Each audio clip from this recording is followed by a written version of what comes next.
So James Wan is back in the Saw franchise, which I think has a lot of Saw franchise fans like really happy right now. I'm actually cool. I think it's cool that he still was somewhat involved, but I guess he wants to be heavily involved this time around, and he doesn't want to just, yeah, I'm gonna stamp my name on here as producer, executive producer, stop by the set, see some gore, see a couple traps, make sure everything's trapping the way it's supposed to be trapping, and then I'm the fuck out, give me my money.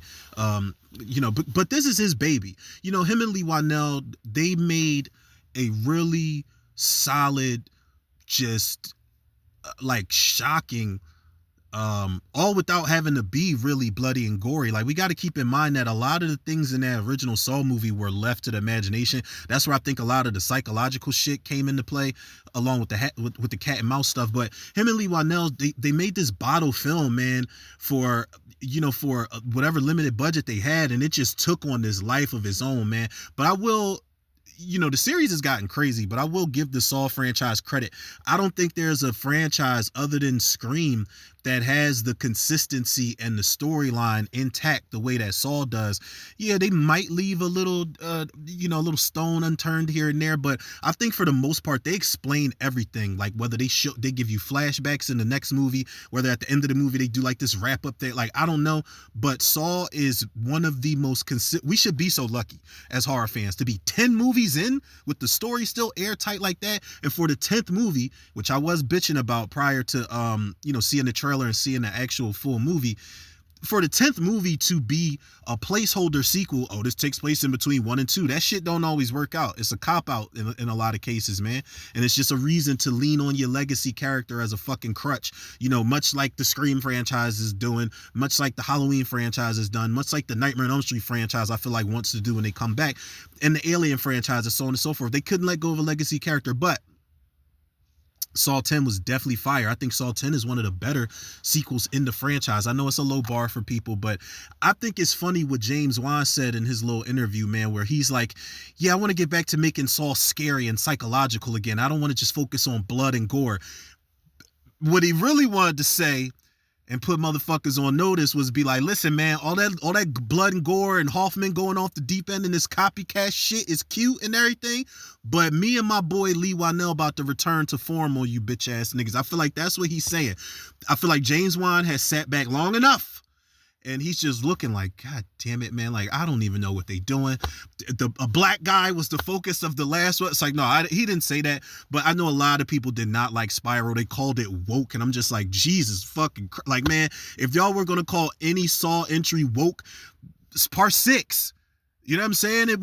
It's blatant in its message about the healthcare industry and things like that, man. But I love Spiral, man. I think Spiral is one of the best airtight sequels that we've gotten, man. We should be so lucky to have something like Spiral. But I know James Wan's been sitting back like, yo, I can't wait to get my paws on this shit again and do it right. But I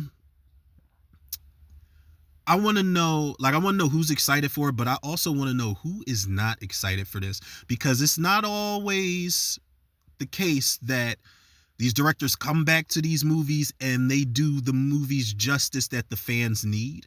Like, I've seen this happen, even though I love the movie. I've seen this happen with Fast 9 when Justin Lin came back, and a lot of people, that's their worst entry in the franchise.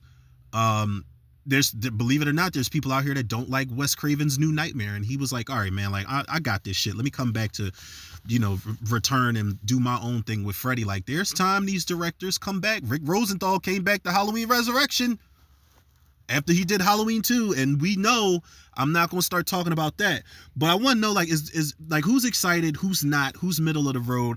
I'm actually excited because I want to see what we're about to do here.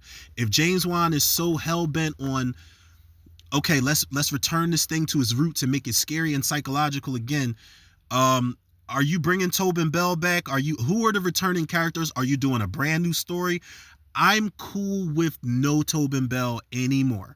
I'm cool without him. I was cool with Spiral not having him in there. I'm cool with that shit. I'm fine. But if you bring him back, if we're following up Saw 10, and this is it's a sequel, prequel, requel between Saw 2 and Saw 3 now, that's an alternate universe from Saw 4. I don't know. I don't know what direction we're going in, but I'm going to trust James Wan here. Not a huge fan of all of James Wan's movies, the supernatural shit in particular. I think he directed Malignant. I was checking out of that shit doing the commentary until that prison, that holding cell sequence happened, man. That won me over. James Wan, I think, is definitely going to go down as one of the best, just atmospheric, visionary directors of all time, man. The guy is not just, he does not just do horror, man. Death Sentence is a revenge thriller. Furious 7 is a revenge thriller, but it's a straight up high octane action movie.